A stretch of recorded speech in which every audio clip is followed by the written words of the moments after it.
Dans la vidéo précédente, on a évalué cette fonction. Il fallait calculer ces zéros dans les racines de la fonction. On les avait trouvées. Elles valaient -2 et -1. Je te conseille de mémoriser ça.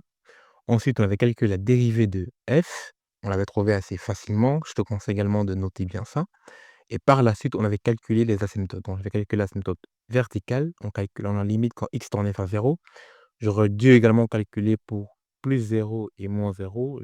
J'aurais eu plus ou moins l'infini normalement et les asymptotes horizontales. Ensuite, on a trouvé l'asymptote oblique et je me suis arrêté là. Donc pour la première partie que retrouvée sur ma chaîne, j'avais trouvé les différents asymptotes, les racines et la dérivée. Pour la suite, je vais résoudre le point D, E et D, E, F et G. Donc pour le point D, on me demande de démontrer que F admet au moins un point minimum dans la grille ou dans le quadrant X positif, dans le secteur X positif. Et de démontrer qu'il admet au moins un maximum dans le secteur X négatif et de justifier si elle admet un minimum pour X négatif ou pas. Donc pour D, E, on me dit qu'il y a un minimum, on me demande de le démontrer. Le point E, on me dit qu'il y a un maximum, on me demande de le démontrer. Et pour le point F, on me demande si elle admet un minimum pour X négatif. Ça, on me demande de le justifier. Et à la fin, je dois représenter graphiquement la courbe F sur base de toutes mes réponses, sur base de A, B, C, D, E et F. Donc on peut commencer. Tout d'abord, je rappelle la dérivée que j'avais trouvée. Qui dit maximum ou minimum dit premièrement point critique. Donc d'abord, on trouve les points critiques. Ensuite, on regarde si les points critiques sont minimum ou maximum. Pour trouver les points critiques, qu'est-ce qu'on doit dire? Dérivée nulle. Dérivée nulle revient à annuler cette grosse équation à 0 et de trouver la racine. Je t'arrête tout de suite pour maintenant parce que cette équation n'est pas du tout linéaire. C'est impossible de trouver les racines de cette équation. Donc, qu'est-ce qu'on peut faire? Là, j'ai une équation qui est impossible à résoudre analytiquement. Qu'est-ce que je peux faire pour trouver le minimum et le maximum? Si tu regardes bien la question, on ne t'a pas dit de calculer les minimums ou les maximums, on t'a juste demandé est-ce qu'elles existent. Je vais te montrer un exemple un peu qualitatif. Supposons que tu as une fonction. Tu sais que là, j'ai une parabole, mais supposons une fonction qui admet un maximum, par exemple. Une fonction qui admet maximum, soit tu dis ok, la dérivée est nulle, tu calcules la dérivée nulle, tu calcules ce point, ou tu dis qu'est-ce qui se passe quand le signe de la dérivée change. Donc si cette fonction admet un maximum, ce qui est sûr, c'est que la dérivée va quitter d'une valeur positive vers une valeur négative, qui est ici. Tandis que si elle admet un minimum, la dérivée quitte d'une valeur négative, donc c'est décroissante, ensuite croissante. Donc quelque part, il y a un maximum. Si la fonction est croissante, dérivée positive, décroissante, dérivée négative. Si la fonction est admet un minimum, dérivée négative, ensuite dérivée positive. On est vraiment me baser sur le changement des signes. Et en plus de ça, on m'avait dit que X était positif, donc je travaille que dans le premier quadrant. Si tu te rappelles du calcul des asymptotes, on avait démontré que X égale à 0 était une asymptote. Donc quand X tendait vers 0, la fonction tendait vers l'infini. Et quand X tendait vers l'infini, la fonction également tendait vers l'infini. Donc on s'est dit qu'il y a quelque chose qui se joue entre les deux. Donc ce que moi je vais faire, c'est que je vais calculer la limite de quand X tend vers 0 plus et quand X tend vers l'infini et voir si entre les deux il y a un changement. Si entre les deux il y a un changement, alors je sais que forcément il y a eu un point critique. Donc je calcule la limite quand X tend vers plus l'infini. Donc regarde la fonction ici de base. Regarde la fonction qui est là. Qu'est-ce qui se passe quand X tend vers 0? Donc tu as 1 moins 1 sur 0, ça fait l'infini. Le terme qui est ici, 1 plus 1 dans expression de 0, ça fait 0, donc on va écrire. Dans lui, il fait l'infini. Mémorise bien que lui, il était au carré, ça c'est bien. Exponentielle de 0, ça fait 1. 1 plus 1, ça fait 2, ok. Tout le terme ici fait 1. Le terme qui est ici fait 0. Et le terme qui est ici tend vers l'infini. Et le terme qui est ici, c'est juste également 2. Mais ce qui se passe, c'est que ici, tu as moins devant là, tu as moins l'infini. Et si tu as moins l'infini, et si tu as plus l'infini, mais ce terme est au carré. Donc je vais écrire un truc un peu bidon, mais c'est comme si là j'avais l'infini au carré, ou alors pour être plus rigoureux, c'est que 1 sur x au carré est beaucoup plus dominant que 1 sur x. Du coup, à la fin, ce qui va être le plus dominant, c'est moins l'infini.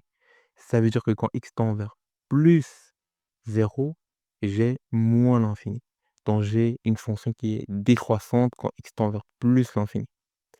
Quand je fais l'inverse, quand je fais plus l'infini cette fois-ci, on recommence tout le calcul, j'efface tout. Donc recommençons le calcul, cette fois-ci plus l'infini. Si je fais plus l'infini, le terme qu'il y a ici tend vers 0. Donc là, j'ai juste 1. Ça tend vers 0. Ça tend vers 0. Ça tend vers 0. Ça tend vers 0. À la fin, tu as 0 fois quelque chose qui tend vers l'infini. L'exponentielle tend plus vite que 0, donc pop, 0 va dominer. À la fin, tout ça, c'est 0. Du coup, ça tend vers 1. Et du coup, qu'est-ce qui se passe? F' de x change de signe de négatif vers positif, alors f de x atteint un maximum. En quelque sorte, je sais que ma fonction, avec comme asymptote x tend vers 0, donc je sais que ça fait un truc comme ça. Je sais que ça va faire forcément un truc comme ça. Donc tu vois que quand x tend vers l'infini, c'est ici c'est décroissant, tandis qu'ici c'est croissant. Pente négatif, pente positive dans l'argument un maximum. Et j'aurais déjà pu trouver ça même avec les limites, parce que quand x tendait vers 0, ça tendait vers l'infini. Quand x tendait vers moins l'infini, ça tendait vers plus l'infini, ça tendait vers l'infini. Donc je sais que l'office avait quelque chose à dire pour déjà anticiper qu'ici j'avais un minimum. Donc là j'ai un minimum pour ma fonction. Elle a forcément une gueule comme ça. Maintenant passons dans le deuxième quadrant, dans le quadrant qu'il y a ici. Donc j'efface tout. Là j'efface pas. Là j'efface tout. Passons cette fois-ci dans le deuxième quadrant. Dans le deuxième quadrant, on va refaire quasiment la même chose. Cette fois-ci, on va calculer quand x tend vers moins 0. Et ça, je vous avais déjà même dit dans l'énoncé que quand x tendait vers moins 0, la limite de la fonction tendait vers moins l'infini. Et forcément, la dérivée va aussi tendre vers moins l'infini, logiquement en fait. Parce que la fonction est toujours décroissante, décroissante, donc tu as toujours une pente qui est décroissante, décroissante. On peut refaire le calcul ensemble, si tu veux. Ici, je tends vers moins 0, donc ici, ça va faire toujours la même chose, moins l'infini. Puisque c'est au carré, en fait, parce que c'est moins l'infini, parce que c'est au carré. Lui, ça va faire 2. Et ici, ça va faire juste 1. Et ici, pareil, 0, 0, moins l'infini. Lui, il est beaucoup plus dominant, donc à la fin, globalement, moins l'infini. Maintenant, qu'est-ce qui se passe quand x tend vers moins l'infini? Quand x tend vers moins l'infini, on a quelque chose qui tend vers 0. Donc, ça, on l'avait même déjà démontré. Hein. Si tu regardes encore dans les calculs des asymptotes, on avait déjà démontré que ça tend vers 0, mais on va le refaire. Dans moins l'infini, ici, tu as 1 moins 0, donc ça fait 1. Oui, ça fait 1. Ici, tu as ça qui va tendre vers l'infini, donc divisé par l'infini. Ici, ça va déjà faire 0. Ici, tu as l'infini d'un côté. Tu vas diviser par quelque chose, ton fois déjà. Ici, il y a aussi un infini. Ici, il y a un infini, parce que ça va être l'infini, ça va être 0. Moins l'infini, si tu veux, moins l'infini, ça va être plus l'infini. Divisé par l'infini ici, l'infini au dénominateur qui vient ici, puisque le carré dans les plus dominants, donc ça va tendre ici vers 0, 0 plus 0, ça fait 0. Je peux te laisser, tu peux refaire le calcul posément, tu vas retrouver les mêmes valeurs des limites. Encore une fois, il change de signe cette fois-ci. Non, ici c'est de négatif vers positif. Hein? Non, c'est... Non, non, non, non, non, attention, non, non, non, non, non, non, non, non, non. C'est censé être de positif. Euh, Il y a il y a un petit truc ici qui est pas juste selon moi. C'est censé être de positif vers négatif. Oui, c'est ça de... Non. Ici, je fais dans quel sens? Ah oui, oui, non, c'est normal. Parce qu'ici, ouais, c'est normal, c'est normal. Parce qu'ici, en fait, je pars dans... Ça veut dire qu'ici, je me rapproche de 0. Donc, quand tu te rapproches de 0, tu as quelque chose de négatif. Donc, ça veut dire que tu as un truc qui est négatif, comme ça. Et quand tu te rapproches de moins l'infini, tu as quelque chose qui devient positif, donc qui remonte. Ouais, tu as une chose qui remonte. Donc normalement, c'est pas minimum, c'est maximum. mais juste que celui-ci, je pars vers -0, donc c'est un peu différent de lui parce que lui, je partais vers +0, donc j'allais comme ça, tandis qu'ici, je pars plutôt comme ça. Donc je pars plutôt comme ça et après je pars comme ça. Donc après, on voit que la dérivée est constante, donc c'est comme si globalement, quand ça, c'est la première esquisse n'est pas bonne, hein. Je fais une première esquisse qui traduit juste ça. Donc en gros, ma fonction me dit que au bout d'un moment, je fais ça et après je fais un truc comme ça. Donc elle me dit que j'ai une pente négative et qu'après elle va je sais pas ce qui va se passer entre-temps, peu importe ce qui se passe entre-temps, ça on sait pas, mais qu'après elle va s'alisser et rester à 0. Bon, c'est un peu ça le sens. Ici, c'est maximum normalement. Ici, c'est maximum local. Je sais pas si mon dessin est clair, c'est un peu brouillon, mais en gros, c'est pour dire que quand tu quand tu tends vers 0, c'est décroissant comme ça et quand tu repars vers moins l'infini, ça part vers 0, donc c'est un truc qui est constant. Donc entre les 2, il y a un maximum et c'est assez logique. Entre les 2, il y a un maximum, c'est assez logique. Donc ici, c'est max et j'ai mis min, mais en fait, j'ai copié-collé, donc j'ai oublié de les changer. Ici, c'est pas min, c'est max, maximum. Et maintenant pour le dernier point, c'est qui était beaucoup plus compliqué, c'est de démontrer également que pour x négatif, il existe un minimum et ça, c'était compliqué. Pour démontrer ça, je suis parti d'abord des racines. On avait démontré qu'il y avait une racine en -2 et 1, donc ça veut dire qu'on je vais remettre encore le dessin. Ça veut dire qu'en fait, que oui, ça fait ça, mais qu'une fois ça passe là et une fois ça passe là, donc ça veut dire qu'en fait la racine est -2 et ça, c'est même la preuve qu'il y a un maximum en fait, en réalité. Ça veut dire que ta racine est ici. Là, tu as une racine en -1 et -2. Ça, c'est même la bonne démonstration en réalité et forcément le maximum est là. J'ai même pas besoin de faire les limites, c'est que le maximum est ici, entre -1 et -2. Mais ensuite, tu repars à une limite qui vaut 0 et pour démontrer ça, je démontre que quand je pars vers -2, donc quand je me rapproche de -2 comme ça, j'ai une limite qui va tendre vers 1,5. Donc j'ai une limite qui est positive ici, c'est ce que je démontre ici. Je peux calculer la limite quand x tend vers -2. J'ai pas une limite, mais oui, j'ai une limite qui est positive, donc j'ai une dérivée qui est positive. Ensuite, la limite quand x tend vers moins l'infini tend vers 0, donc après je dois revenir comme ça et repartir vers 0 comme ça. C'est un dessin assez, brutal, mais c'est un truc comme ça. Donc j'ai ma première racine, donc quand x tend vers 0, c'est décroissant, moins l'infini. Je passe par la première racine, je dois forcément repasser par la deuxième racine. Après je dois repartir avec une pente nulle et du coup le minimum se trouve ici. Donc là j'ai un maximum et là j'ai un minimum d'office et du coup là je viens de démontrer que f' de x change de 1,5 à 0, alors f admet un minimum local forcément entre -2 et moins l'infini. Donc je sais qu'il existe un minimum local entre -2 et l'infini. Dans l'infini, c'est loin ici. Je sais que ce petit minimum existe parce que j'ai ça. Parce que déjà ici, j'ai le maximum, donc si je passe à travers 2 racines, j'ai maximum. Ça, on utilise ça énormément en mathématiques dans l'analyse numérique pour trouver en fait des maximums.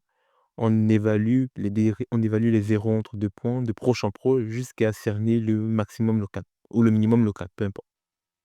Et après ici, je vois que ma dérivée doit tendre vers une dérivée nulle, donc constante et forcément elle doit changer. Je sais qu'ici, entre ce point que je ne connais pas et -2, elle tend vers 1,5. Ça, je vais démontrer ici. Donc là, je sais qu'ici, ça existe toujours. Donc c'est pas comme si ça venait là et ça faisait ça, pouf, une fois. C'est pour ça que j'ai pris le temps de calculer la limite quand x tendait vers -2 pour bien démontrer qu'elle était pas nulle en allant vers -2. Donc il y a une composante qui monte, mais je sais qu'après elle reste constante à 0, donc forcément, ce minimum existe entre -2 et moins l'infini. Donc exercice extrêmement compliqué, je l'avoue, mais ça valait un peu la peine. C'est purement de l'analyse, pas du tout, quantitatif, mais plutôt qualitatif. J'espère qu'elle était assez suffisamment claire pour toi. Si tu as des commentaires à m'apporter, n'hésite pas à me le dire, s'il y a des modifications ou si toi tu as pu le faire autrement. Peut-être qu'il y a des gens assez courageux qui ont calculé les points critiques, peut-être tu as réussi ou peut-être passer par la dérivée seconde, ça j'ai pas fait. Parce qu'également le signe de la dérivée seconde aux alentours d'un point est ici et un point critique ou pas, ça je l'ai pas fait. Tu peux aussi appliquer le critère de la dérivée seconde, peut-être ça aurait pu marcher, mais la dérivée seconde ne te dit pas forcément s'il y a un minimum local ou pas, parce que la dérivée seconde n'est pas locale. Parce que quand tu fais une dérivée seconde, tu fais la dérivée seconde de toute la fonction et elle ne te dit pas du tout localement où se trouve le point critique. distance donc il faut toujours trouver le point critique et l'appliquer, en fait, dans la dérive seconde. Si tu n'as pas le point critique, donc si j'ai pas le point critique, si j'arrive pas à résoudre ça, ça sert à rien de faire la dérive seconde et de dire que: «OK, à ce point critique, la dérive seconde est positif ou alors négatif» et cetera. Voilà, je vais m'arrêter ici. C'était Djibril, salut. À la fin, on peut juste vérifier nos résultats sur GeoGebra en représentant graphiquement la fonction. Donc là, tu vois clairement, OK, là, on avait l'asymptote oblique que je représentais. Là, on avait notre minimum pour x positif. Là, on avait quand x tendait vers l'infini, la droite tendait vers l'infini comme ça, mais vers l'infini grâce l'infini borné par l'asymptote oblique, bien sûr, et vers l'infini comme ça. Dans le second quadrant, là, tu retrouves ici et ici les 2 racines, -1 et 1. Et entre ça, tu retrouves le point maximum. Et ici, tu retrouves le minimum, comme j'avais dit. Donc, tu avais le -2, tu arrives à un minimum, après tu remontes légèrement, tu restes constant à 0. Tu vois bien que quand je dézoome vraiment à fond, quand je dézoome au max, tu vois que tu as pente négatif, ensuite pente constante. Mais du coup, si tu regardes un peu les détails beaucoup plus fins, tu vois que, OK, là, tu montes, tu descends un peu, tu remontes et tu restes constant. Donc, tu montes, tu descends au maximum, tu descends et tu remontes minimum avec les 2 racines. Donc question assez difficile, hein, je l'avoue, mais il paraît bien le faire et tu vois que les racines et les extrémums, bah, tu pouvais pas les calculer analytiquement, c'est extrêmement difficile. C'est même pas d'abord des équations linéaires, j'ai l'impression. Non, c'est pas possible de trouver, ça, analytiquement avec des calculs. Non, je pense pas. Ah, si tu as essayé, n'hésite pas à me le dire. Si tu avais une autre méthode, n'hésite pas également de me le dire.